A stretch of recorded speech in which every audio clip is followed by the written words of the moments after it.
Greetings, partners, lovers, friends, and strangers. Once again, it's time to delve into the world of sports with the Nate DOG. That would be me. So, if you don't mind, let's talk about some things in the world of sports. So, I got a few things I like to say, hoping you'll be nice enough to stay. You definitely deserve to break today, and we're going to do things my way because it's my channel. So, let's get at it. Okay, Um, I'm really tired of talking about Coach Prime and all the other stuff that's going on. And I know you guys are probably tired of hearing about Coach Prime, even though you've got the detractors who are happy they lost, and all the fans who are mad at the detractors for throwing back the shade that was thrown at them when he won, and all this other stuff. Well, let's look at it like this. Deion Sanders has done a lot for Colorado. He's put a lot of eyeballs on the program. They're generating a lot of money for the program. He's doing great ratings every time that team plays on television, and he's earning his money. Matter of fact, I think they should pay him more money because he has put this program on the map. Most people didn't even know where Colorado played, let alone that they even existed as a college football program, except for people in the old Big Eight or the Pac 12. So there's a lot of notoriety that he has brought to the program. Now, if Coach Prime had a dollar for every time he was talked about, he could buy Amazon from Jeff Bezos. That's how much he means to the program. That's how much his name falls off people's lips. But I want to move off of talking about Coach Prime and I want to talk about actual college football. And let's talk about college football. People are saying that the hate for Coach Prime was so severe that Oregon was provided help in beating Coach Prime.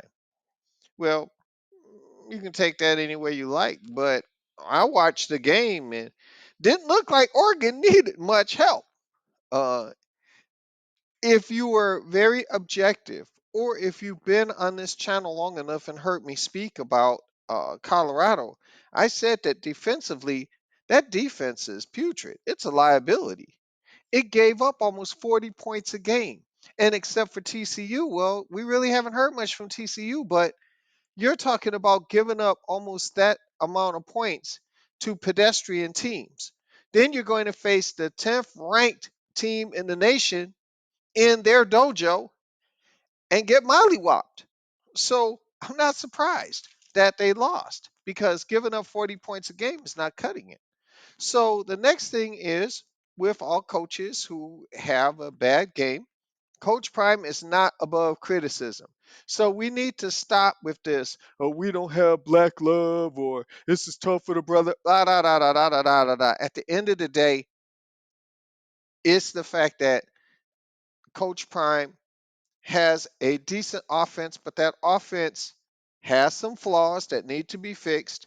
But then again, it's also hard when you're playing from behind and you're getting mollywopped because your defense can't hold water. Okay? So I want everyone to understand that Deion Sanders is electric. He has charisma. He defines swag and personality. Even in defeat, he was oozing in self confidence, saying that, oh, the haters are crowing because they're building on their insecurity. Well, at the end of the day, the Buffaloes have to face USC this week, and they're going to face the reigning and defending Heisman Trophy winner in Caleb Williams. So there should be less talk about insecurities and the haters and this, that, and the other. What y'all need to be doing is y'all need to be breaking down film and trying to break down how you're going to try to stop this man who won the Heisman. And this is a conference game, also Colorado. So you got to find a way to either pull out a win or at least be competitive. And that's all I'm asking for from this team right now. Okay. So we're going to go from one coach to another coach. And we're going to talk about that coach in Columbus, one Ryan Day. Okay. Now, Ryan Day went into Notre Dame and they eked out a hard fought victory. Now, mind you, Notre Dame gave them a little help when they only had 10 men on the field for their goal line stand. And when they scored the touchdown, it was through the gap where the missing player was supposed to be. I don't want to hear all that. The bottom line is Notre Dame, you screwed up and it cost you. Now, how expensive that loss is going to be, we'll find out. But anyway, sorry. Sorry about the mic, y'all.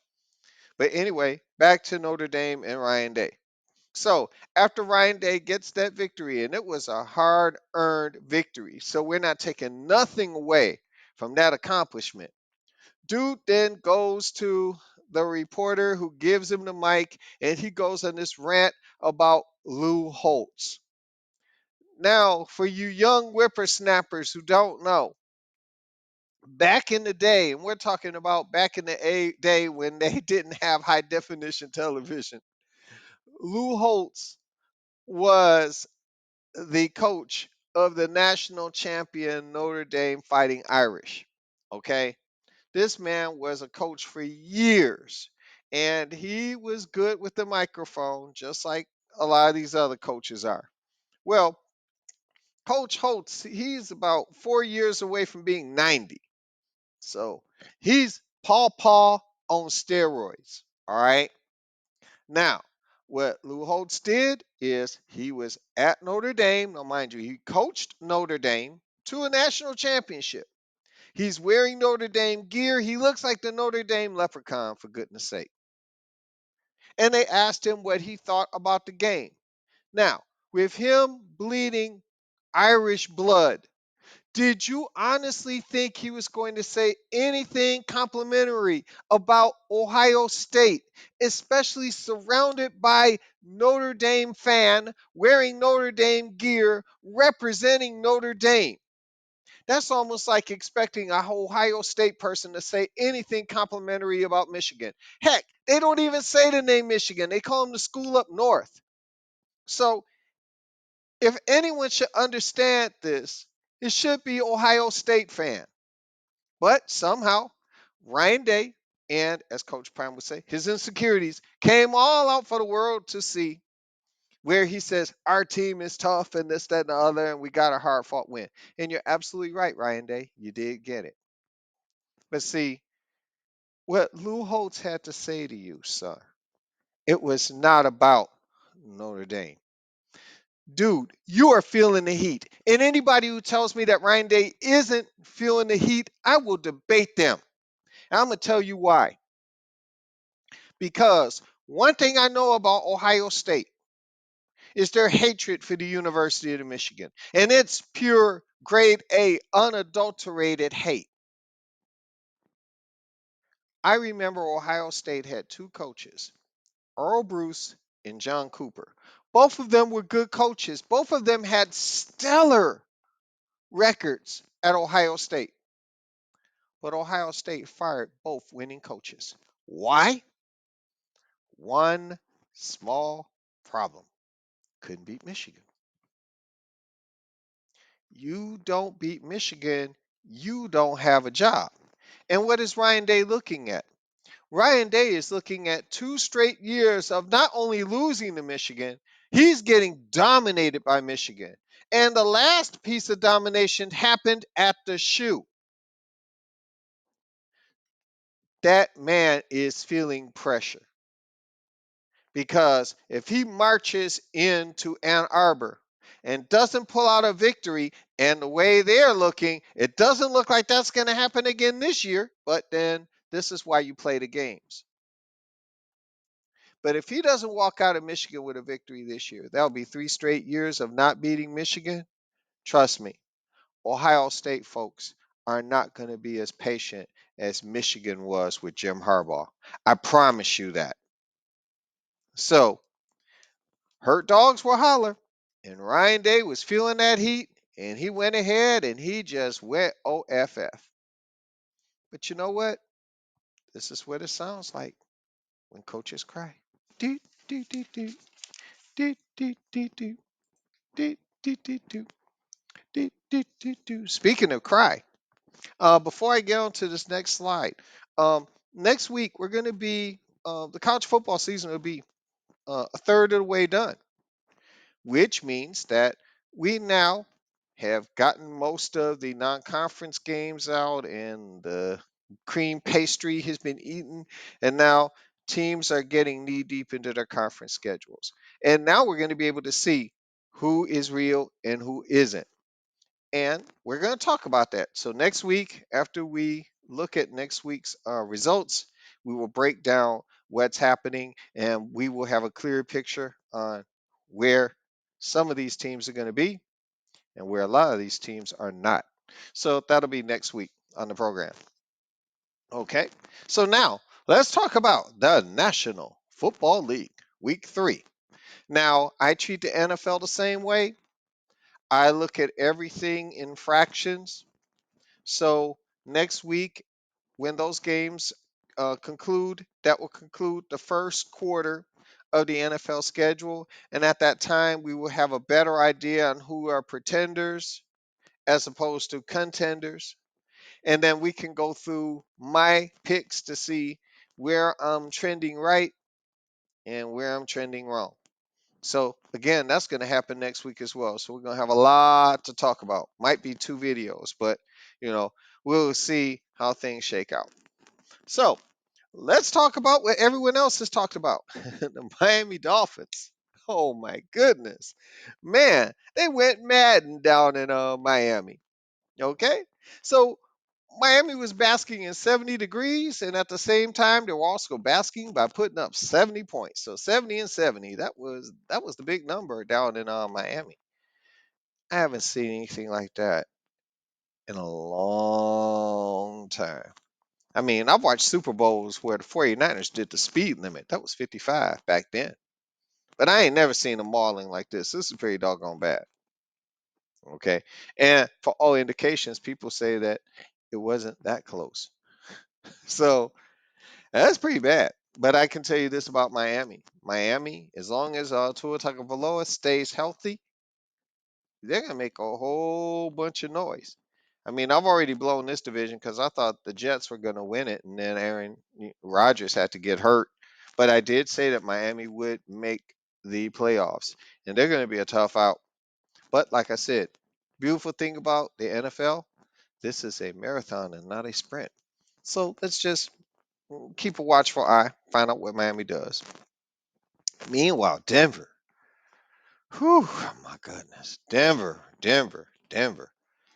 Man, y'all got a lot of explaining to do. I mean, Sean Payton, you sat up here and you dogged out Nathaniel Hackett, but you know, Nathaniel Hackett's teams didn't give up 70 points. But, you know, it's still early. You still can fix it. But this is quite humbling. This is so humbling right now, Denver, that right now, the Chicago Bears, who are has got to be the worst organization in professional sport. Okay? This team is horrible. If Justin Fields asked for my advice, I would say get a lawyer and sue the Bears for coaching malpractice.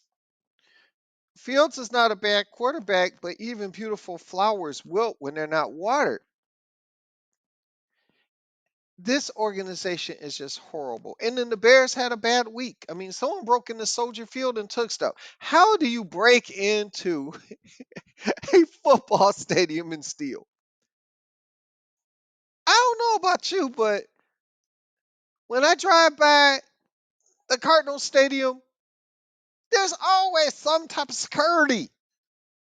I mean, who does that? But someone in Chicago figured it out. But it really doesn't surprise me. Now, I'm not alluding to anything, but you can't help but think that this is one more brick in the bag for the Bears to say, we need a new stadium. You know, these bad teams really kill me. They don't invest, they don't pay some of their players, they don't draft well, they built bad They just kill the goodwill with their fans, and yet they want the fans to dig deep and help pay for these stadiums that now go for over $1 billion with a B, $1 billion. Frankly, I ain't helping them pay for it. I really don't care. I mean, we've got better things to do with tax money than to build these billionaires stadiums. They need to at least come up with their 50%. But, you know, who am I? Um, I'm not ever going to vote for another stadium in life. Don't care. But that's my take. Uh, where was I? Oh, yes. The cure for Chicago's problems is Denver because Denver now gives up 70 points a game. So maybe Justin Fields can find his legs, his voice, something. Bears still suck, but help is on the way with the Denver Broncos. Oh man. And before some of you guys start laughing, Dallas Cowboy fan, you don't need to be laughing either. See this guy right here? He's Joshua Dobbs. I put down the teams that Joshua Dobbs has played for. He was drafted by Pittsburgh and he's bounced from place to place to place. And the Cardinals traded for him 4 days. 4 days before the season started. This man didn't even go through a training camp with Arizona. And he walks in, comes off the plane, and he goes to his teammates and he says, "Hi, guys, I'm your starting quarterback." Now, for the most part, based on the preparation time that he's had, he's not doing a bad job. I mean, he's I mean, he isn't setting the world on fire, but he's put the Cardinals in positions to win every game, which is, basically that's all they ask. And he did more than put the Cardinals in the position to win. They actually beat the vaunted Dallas Cowboys, a team who pitched a shutout. All this talent that the Cowboys have on that team, they're a head scratcher. I just don't understand it. I'll never understand it with Dallas. That's why I picked Dallas to win the division, but I picked them to lose the playoff game to the Eagles. This is why I picked them that way. As that famous commentator says, the Cowboys never let you down unless you're a Cowboy fan. So that's it. That's that. Sorry that that's covering part of the message, but first of all, thank you so much for watching and spending about 20 minutes with me.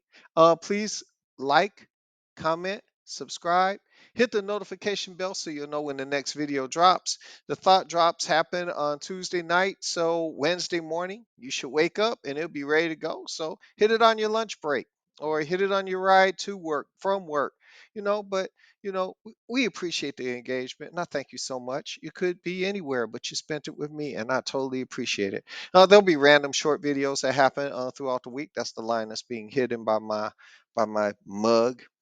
And yeah, I did trim the beard up. I said, you know what? I want to give my face a rest. So, it is what it is. But you know, we're a work in progress, y'all. We're a work in progress.